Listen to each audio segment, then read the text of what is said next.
नमस्कार मु अभय आपण मानक स्वागत करुच्ची आपण मानकर प्रिय यूट्यूब चैनल अभय एडवर्ड बंधुगण एबे एक गुरुत्वपूर्ण खबर संबंध में आमे ए वीडियो रे आलोचना करिबा।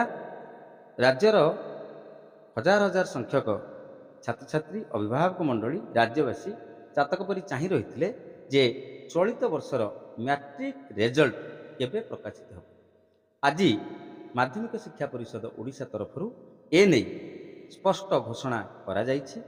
आसंता 26 तारिख अर्थात मे मास 26 तारिख मैट्रिक रिजल्ट प्रकाश पाइबो बोली माध्यमिक शिक्षा परिषद ओडिशा तरफरु विधिबद्ध भावे घोषणा करा जाइछि। 26 तारिख मैट्रिक रिजल्ट प्रकाश पाइबो। मैट्रिक रिजल्ट सहित मध्यमा और एसओएस रिजल्ट मध्य प्रकाश पाइबो। ए संबंध में माध्यमिक शिक्षा परिषद ओडिशा कटक सभापति प्रेस मीट करी सूचना प्रदान करिसेंती। 26 तारिख दिन सकाळ 10:30 रे यही फल प्रकाशित हो। 11:30 सुधा वेबसाइट रे ये मैट्रिक रिजल्ट मध्यमा रिजल्ट एवं एसओएस रिजल्ट उपलब्ध हेबो। जो मानक पाखरे इंटरनेट सुविधा नाही से माने एसएमएस माध्यम रे मध्य रिजल्ट पाई परिबे। सबुठु गुरुत्वपूर्ण कथा हेउची चलित वर्ष माध्यमिक शिक्षा परिषद ओडिशा कटक तरफरु जो नुआ व्यवस्थाटी करा जाइछि जहाँ संबंध में मुझे पूर्व वीडियो आपण मान सहित आलोचना करी जे डिजिटल सर्टिफिकेट फैसिलिटी चलित वर्ष छात्र छात्री मान प्रदान करा जिवो। तेणु डिजिटल सर्टिफिकेट छात्र छात्री माने अपराह्न 4टा सुधा डाउनलोड करें। केमती डिजिटल सर्टिफिकेट डाउनलोड करेंगे तार पूर्व सूचना वीडियो सम्मुखें रखी। आज यही वीडियो रे मु तार डिटेल प्रोसीडियर संबंध में आलोचना करी। Board of secondary education Odisha Cuttack तरफरु आसंता 26 तारिख रे जो मैट्रिक रिजल्ट प्रकाशित होबो ता नै एक स्वतंत्र मार्गदर्शिका प्रस्तुत करा जाइछि। से मार्गदर्शिका संबंध में आम समस्ते विस्तृत भाव में आलोचना करिबा। केउं भली भाव में आपण माने रिजल्ट देखि परिबे, केउं भली भाव में आपण माने एसएमएस करि परिबे, केउं भली भाव में आपण माने सर्टिफिकेट डाउनलोड करि परिबे। ई कंप्लीट प्रोसेस मु आपण मानकु ई वीडियो रे आलोचना करी। समस्त अनुरोध करी वीडियोटी को आदौ स्किप न करी शेष पर्यंत निश्चित देखंतु एवं ए वीडियो को बहु मात्रा रे अन्य शिक्षक शिक्षयित्री छात्र छात्री एवं अभिभावक मंडली मान सहित शेयर करंतु जद्वारा सेमाने मध्य आसंता 26 तारिख रे मैट्रिक रिजल्ट प्रकाशित हेले किभଳି भाव से माने रिजल्ट देखि परिबे, किभଳି भाव सर्टिफिकेट डाउनलोड करि परिबे से संबंध रे विस्तृत सूचना पाई परिबे। जदि ए पर्यंत आपण माने आम चैनल को सब्सक्राइब करना दयाकोरी चैनल को सब्सक्राइब करूँ। पाखे ऑल नोटिफिकेशन बेल आइकन को प्रेस करूँ जद्वारा आगामी दिन में मुझे सब वीडियो अपलोड करी तार नोटिफिकेशन इमिडिएटली आपण मानकु मिल जाए। जमीक आपण मैंने स्क्रीन में देखिपे board of secondary education Odisha Cuttack तरफरु जो प्रेस रिलीज करा 24 मे 2024 रे जो कहुई जे 26 मे 2024 तारीख पूर्वाह्न 10:30 समय मैट्रिक मध्यमा एवं एसओएससी ये 3टी जाकर परीक्षा फल प्रकाशित हेबो। केउ वेबसाइट रे परीक्षा उपलब्ध हेबो पूर्वाह्न 11:30 ठारू www.bscodisha.ac.in एही वेबसाइट रे परीक्षा फल उपलब्ध हेबो। जो स्थान मानकर इंटरनेट सुविधा नहीं से क्षेत्र में छात्र छात्री माने अभिभावक माने शिक्षक शिक्षयित्री माने एसएमएस जरिया रे मध्य पिला मानकर रिजल्ट जानि परिबे। सेति पई कोन करिया पड़िबो, सेति पई टाइप करिया पई पड़िबो OR10 देन रोल नंबर एवं ए मेसेज टी को पठे देबा पई पड़िबो 56767750। मु आउथरे कहि रखे मैट्रिक रिजल्ट जानिया पई एसएमएस पठेबार नंबर टी रहिछि 56767750 आउ टाइप करिया पई पड़िबो OR कैपिटल ले लिखिबे 10 देन रोल नंबर। एतिकी लिखि आपण मेसेज टी को 56767750 को पठे देले आपनकर रिजल्ट मेसेजटा मध्य आपण मानक मोबाइल को पळे आसीबो।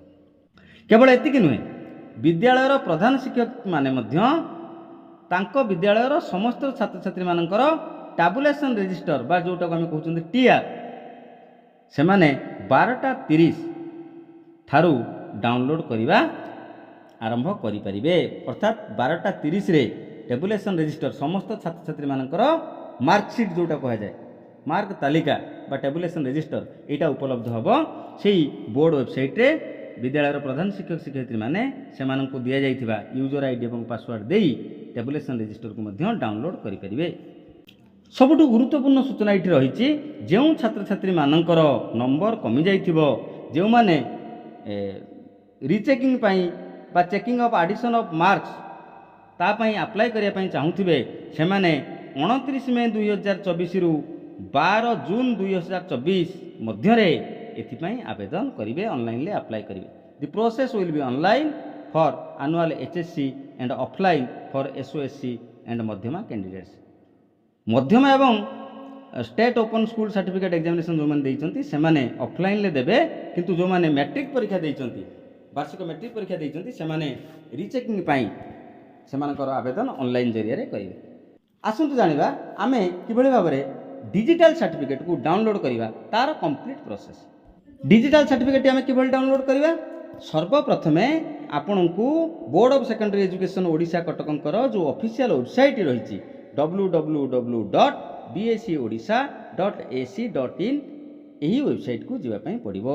ସେଇଠି ଗୋଟିଏ ଲିଙ୍କ୍ ଦିଆଯାଇଥିବ www.bsedigitalcertificate.odisha.gov.in। এই ଯେଉଁ ଲିଙ୍କ୍ଟି ରହିଛି এই ଲିଙ୍କ୍ରେ ଆପଣଙ୍କୁ କ୍ଲିକ୍ କରିବା ପାଇଁ ପଡ଼ିବ। ଦେନ୍ ଆପଣ ଦେଖନ୍ତୁ ସେଇଠି ଆପଣମାନଙ୍କୁ ଶୋ କରିବ ସର୍ଚ୍ଚ ୟୋର୍ ସାର୍ଟିଫିକେଟ୍ ପେଜ୍। ଠିକ୍ ଅଛି, ସର୍ଚ୍ଚ ୟୋର୍ ସାର୍ଟିଫିକେଟ୍ ପେଜ୍କୁ ଆପଣମାନେ ଯାଆନ୍ତୁ। ତାପରେ ଯେଉଁ ମ୍ୟାଣ୍ଡେଟୋରୀ ଇନଫର୍ମେସନ୍ ଗୁଡ଼ିକ ରହିଛି ତାକୁ ଆପଣମାନଙ୍କୁ ଫିଲ୍ଅପ୍ କରିବା ପାଇଁ ପଡ଼ିବ। କେମିତି କରିବେ? ଆପଣ ସର୍ଚ୍ଚ ବଟନ୍କୁ ଯିବେ, ଟାଇପ୍ ଅଫ୍ ଏକ୍ଜାମିନେସନ୍, ଆପଣ ମ୍ୟାଟ୍ରିକ୍ ପରୀକ୍ଷା ଦେଇଛନ୍ତି କିମ୍ବା ମଧ୍ୟମା ପରୀକ୍ଷା ଦେଇଛନ୍ତି କିମ୍ବା SOSC ପରୀକ୍ଷା ଦେଇଛନ୍ତି ତାକୁ ସିଲେକ୍ଟ କରିବେ। ତାପରେ ଇୟର୍ ଅଫ୍ ଏକ୍ଜାମିନେସନ୍, ଏଇଟାକୁ ଆପଣ 2024 ସିଲେକ୍ଟ କରିବେ। ତାପରେ ମାଗିବ ଆପଣଙ୍କର ଡେଟ୍ ଅଫ୍ ବାର୍ଥ, ଜନ୍ମ ତାରିଖ। এই ডেট অফ বার্থটিକୁ ଆପଣମାନେ DDMMYYYY ଅର୍ଥାତ୍ ଜନ୍ମ ତାରିଖ 2 ଅଙ୍କ ବିଶିଷ୍ଟ ହେବ, ମାସ 2 ଅଙ୍କ ବିଶିଷ୍ଟ ହେବ। ମନେ କରାଯାଉ ଆପଣଙ୍କର ଜନ୍ମ ମାସ ମାର୍ଚ୍ଚ, ଆପଣ କେବଳ 3 ନ ଲେଖି 03 ଲେଖିବେ ଏବଂ ମସିହା। ଗୋଟେ ଏକ୍ଜାମ୍ପଲ୍ ମୁଁ ଦେଇଦେଉଛି 02/07/2007। ସେଭଳି କ୍ଷେତ୍ରରେ ଆପଣ ଲେଖିବେ 02/07/2007। ତାପରେ ଆପଣଙ୍କୁ ମାଗିବ ଆପଣ ରୋଲ୍ ନମ୍ବର ଦିଅନ୍ତୁ, ଆପଣଙ୍କ ଆଡ଼ମିଟ୍ କାର୍ଡ଼ରେ ଯାହା ରୋଲ୍ ନମ୍ବର ଅଛି ଏକ୍ଜାକ୍ଟଲି ସେଇ ରୋଲ୍ ନମ୍ବରଟି ଆପଣ ଦିଅନ୍ତୁ। ତାପରେ ଆପଣ ଗୋଟେ ଭ୍ୟାଲିଡ୍ ମୋବାଇଲ୍ ନମ୍ବର ଦିଅନ୍ତୁ। ମୋବାଇଲ୍ ନମ୍ବରଟି ଦେଲା ପରେ ସେଣ୍ଡ OTPକୁ କ୍ଲିକ୍ କରନ୍ତୁ। ସେଣ୍ଡ OTP କ୍ଲିକ୍ କଲା ପରେ ଆପଣଙ୍କର ମୋବାଇଲ୍ ନମ୍ବରକୁ ଗୋଟିଏ OTP ଆସିଯିବ। ଏବେ ଆପଣ ସେଇ OTPଟା ଦେଇଦିଅନ୍ତୁ ସେଇ ସ୍ଥାନରେ। ଏବେ ଆପଣ ଆପଣଙ୍କର ପର୍ସନାଲ୍ ଇନଫର୍ମେସନ୍ ପେଜ୍ଟିକୁ ଦେଖିପାରିବେ। ଠିକ୍ ଅଛି, ସେଇଠି ଗୋଟିଏ ଅପସନ୍ ଥିବ download your certificate option. Certificate download history ଯେଉଁଠି ରହିଛି ସେଇଠି ଥିବ। ତାପରେ ଆପଣ ଡାଉନଲୋଡ୍ ୟୋର୍ ସାର୍ଟିଫିକେଟ୍କୁ କ୍ଲିକ୍ କରନ୍ତୁ। ଏବେ ଆପଣଙ୍କ ସାର୍ଟିଫିକେଟ୍ଟି ଅଟୋମେଟିକାଲି ଡାଉନଲୋଡ୍ ହୋଇଯିବ, ଆପଣ ତା'ର ପ୍ରିଣ୍ଟ ଆଉଟ୍ ନେଇପାରିବେ। Board of secondary education Odisha ତରଫରୁ କୁହାଯାଇଛି ଯେ ଆପଣମାନେ ସାର୍ଟିଫିକେଟ୍ଟିକୁ A4 size paper 140 GSM paper ଯେଉଁ ରହିଛି ସେଇ ପେପରରେ ପ୍ରିଣ୍ଟ କରନ୍ତୁ। ଏଇଟା ହେଉଛି ଆଡ଼ଭାଇଜରି ରହିଛି ବୋର୍ଡ଼ ଅଫ୍ ସେକେଣ୍ଡାରୀ ଏଜୁକେସନ୍ ଓଡ଼ିଶାଙ୍କ ତରଫରୁ। ଏବଂ ଆହୁରି ମଧ୍ୟ କୁହାଯାଇଛି ଆପଣ ଉଭୟ ଫ୍ରଣ୍ଟ ଏବଂ ବ୍ୟାକ୍ ଉଭୟ ପେଜ୍କୁ ପ୍ରିଣ୍ଟ ନେଇଯାଆନ୍ତୁ। ଫ୍ରଣ୍ଟ ପେଜ୍ରେ ମଧ୍ୟ ପ୍ରିଣ୍ଟ ଆଉଟ୍ ନିଅନ୍ତୁ, ବ୍ୟାକ୍ ପେଜ୍ରେ ମଧ୍ୟ ପ୍ରିଣ୍ଟ ଆଉଟ୍ ନିଅନ୍ତୁ। ସବୁଠୁ ବଡ଼ କଥା ହେଉଛି ହ୍ୱାଟ୍ସଆପ୍ ଜରିଆରେ ମଧ୍ୟ ଆପଣମାନେ ଆପଣଙ୍କର ଡିଜିଟାଲ ସାର୍ଟିଫିକେଟ୍ଟିକୁ ଡାଉନଲୋଡ୍ କରିପାରିବେ। ସେଥିପାଇଁ କ'ଣ କରିବା ପାଇଁ ପଡ଼ିବ? 7710058192 এই ନମ୍ବରଟିକୁ ଆପଣମାନେ ମୋବାଇଲ ଫୋନ୍ରେ ସେଭ୍ କରି ନିଅନ୍ତୁ। ତାପରେ ହ୍ୱାଟ୍ସଆପ୍କୁ ଯାଆନ୍ତୁ, ହ୍ୱାଟ୍ସଆପ୍ରେ এই ନମ୍ବରଟିକୁ ସର୍ଚ୍ଚ କରନ୍ତୁ, ସେଇଠୁ ଟାଇପ୍ କରନ୍ତୁ ହାଏ କିମ୍ବା BSc। ଠିକ୍ ଅଛି, ଏବେ ଆପଣଙ୍କୁ ପଳାଇ ଆସିବ ଅପସନ୍ ଆପଣ ମ୍ୟାଟ୍ରିକ୍ ପରୀକ୍ଷା ଦେଇଛନ୍ତି ନା ମଧ୍ୟମା ପରୀକ୍ଷା ଦେଇଛନ୍ତି ନା SOSC ପରୀକ୍ଷା ଦେଇଛନ୍ତି, ଆପଣମାନେ ଚୁଜ୍ କରନ୍ତୁ ଯେଉଁଟା ଦେଇଛନ୍ତି। ତାପରେ ପଳାଇ ଆସିବ ଇୟର୍ ଆପଣ ଚୁଜ୍ କରିବେ 2024। ତାପରେ ଆପଣ ରୋଲ୍ ନମ୍ବର ଏଣ୍ଟର କରିବେ, ତାପରେ ଆପଣ ଡେଟ୍ ଅଫ୍ ବାର୍ଥ ଏଣ୍ଟର କରିବେ, ତାପରେ ଆପଣଙ୍କର ମୋବାଇଲ୍ ନମ୍ବର ଏଣ୍ଟର କରିବେ। OTP ଆସିବା ପାଇଁ OTP ଆସିଯିବ, OTP ଏଣ୍ଟର କରିଦେଲେ ଆପଣଙ୍କର ଡିଜିଟାଲ ସାର୍ଟିଫିକେଟ୍ଟି ଆପଣ ସେଇ ହ୍ୱାଟ୍ସଆପ୍ରୁ ମଧ୍ୟ ପାଇଯାଇପାରିବେ। ସବୁଠୁ ଗୁରୁତ୍ୱପୂର୍ଣ୍ଣ କଥା ହେଉଛି ମ୍ୟାଟ୍ରିକ୍ ଫଳ ପ୍ରକାଶନ ହେବାର 7 ଦିନ ମଧ୍ୟରେ ଆପଣମାନେ କ'ଣ କରିବେ? এই ডিজিটাল সার্টিফিকেটটিକୁ ଡାଉନଲୋଡ୍ କରିପାରିବେ। କିନ୍ତୁ এই ସାର୍ଟିଫିକେଟକୁ ଆପଣମାନେ ଥରେ ମାତ୍ର ଡାଉନଲୋଡ୍ କରିବେ। ପରବର୍ତ୍ତୀ ସମୟରେ ଯଦି ଆପଣ ଡାଉନଲୋଡ୍ କରୁଛନ୍ତି ତାହେଲେ ଆପଣଙ୍କୁ ସେଥିପାଇଁ ଫିସ୍ ଦେବା ପାଇଁ ପଡ଼ିବ। ଏଇ ଥିଲା ମେଟ୍ରିକ୍ ଫଳ କେବେ ପ୍ରକାଶିତ ହେବ, କେଉଁଭଳି ଉପାୟରେ ଆପଣମାନେ ରେଜଲ୍ଟ ଜାଣିପାରିବେ, ଏହି ଭାବରେ ଆପଣମାନେ ଡିଜିଟାଲ ସାର୍ଟିଫିକେଟକୁ ଡାଉନଲୋଡ୍ କରିପାରିବେ। ସେ ସମ୍ବନ୍ଧରେ ବୋର୍ଡ଼ ଅଫ୍ ଏଜୁକେସନ୍ ଓଡ଼ିଶା କଟକଙ୍କ ତରଫରୁ ଯେଉଁ ସୂଚନା ଆସିଥିଲା ସେ ସମ୍ବନ୍ଧରେ ମୁଁ ବିସ୍ତୃତ ଭାବରେ ଆଲୋଚନା କରି ଯେତେବେଳେ ସାର୍ଟିଫିକେଟ୍ ଆସିଯିବ ସେତେବେଳେ ଲାଇଭ୍ କରି ମଧ୍ୟ ମୁଁ ଆପଣମାନଙ୍କୁ ସାର୍ଟିଫିକେଟ୍ କିଭଳି ଭାବରେ ଡାଉନଲୋଡ୍ ହେଉଛି, ରେଜଲ୍ଟ କିଭଳି ଭାବରେ ଆପଣମାନେ ଦେଖିପାରିବେ, SMS ଜରିଆରେ କିଭଳି ଭାବରେ ଦେଖିପାରିବେ, ହ୍ୱାଟ୍ସଆପ୍ ଜରିଆରେ କିଭଳି ଭାବରେ ଦେଖିପାରିବେ, ସବୁ ପ୍ରୋସେସ୍କୁ ଲାଇଭ୍ ମାଧ୍ୟମରେ ମୁଁ ମଧ୍ୟ ଆପଣମାନଙ୍କୁ ଜଣାଇଦେବି। 26 ତାରିଖ ଦିନ ଯେତେବେଳେ ରେଜଲ୍ଟ ପ୍ରକାଶିତ ହେବ, ସମସ୍ତଙ୍କୁ ସେଥିପାଇଁ ମୁଁ ଆଉ ଥରେ ଅନୁରୋଧ କରିବି, ଯଦି ଏପର୍ଯ୍ୟନ୍ତ ଆପଣମାନେ ଆମ ଚ୍ୟାନେଲକୁ ସବସ୍କ୍ରାଇବ୍ କରିନାହାନ୍ତି ଦୟାକରି ଚ୍ୟାନେଲକୁ ସବସ୍କ୍ରାଇବ୍ କରିନିଅନ୍ତୁ, ପାଖରେ ଥିବା ଅଲ୍ ନୋଟିଫିକେସନ୍ ବେଲ୍ ଆଇକନ୍କୁ ପ୍ରେସ୍ କରନ୍ତୁ, ଯାହାଫଳରେ ପରବର୍ତ୍ତୀ ସମୟରେ ମୁଁ ଯେଉଁ ସବୁ ଭିଡ଼ିଓ ଅପଲୋଡ଼ କରିବି ତାର ନୋଟିଫିକେସନ୍ ମଧ୍ୟ ଆପଣମାନେ ପାଇଯାଇପାରିବେ। ବୋର୍ଡ଼ର ଏଇ ଯେଉଁ ପ୍ରେସ୍ ରିଲିଜ୍ ରହିଛି, ଏଇ ଯେଉଁ step by step instruction guide ରହିଛି, ଆର PDF କପି ପାଇବାକୁ ଚାହୁଁଥିଲେ এই ভিডিও ডেসক্রিপশনে ମୁଁ ଆମର ହ୍ୱାଟ୍ସଆପ୍ ଏବଂ ଟେଲିଗ୍ରାମ ଗ୍ରୁପ୍ର ଲିଙ୍କ୍ ସେୟାର କରିଦେଇଛି। ସେଇ ଲିଙ୍କ୍ ଥ୍ରୁରେ ଆପଣମାନେ ଆମ ସହିତ କନେକ୍ଟେଡ୍ ହେଇଯାଆନ୍ତୁ, ସେଇଠୁ ଆପଣମାନେ এই ସମସ୍ତ ଲେଟର PDF ମଧ୍ୟ ପାଇଯାଇପାରିବେ। ଆଶା କରୁଛି ଭିଡ଼ିଓଟି ନିଶ୍ଚିତ ଭାବରେ ଆପଣମାନଙ୍କ ପାଇଁ ହେଲ୍ପଫୁଲ୍ ହେଇଥିବ। ହୃଦୟରୁ ଗୋଟେ ଲାଇକ୍ କରିବେ ଏବଂ ଏ ଭିଡ଼ିଓକୁ ନିଶ୍ଚିତ ଭାବରେ ଅନ୍ୟମାନଙ୍କ ସହିତ ସେୟାର କରିବେ। ବର୍ତ୍ତମାନ ପାଇଁ ଏଇଠି ରହିବା। ଧନ୍ୟବାଦ, ନମସ୍କାର।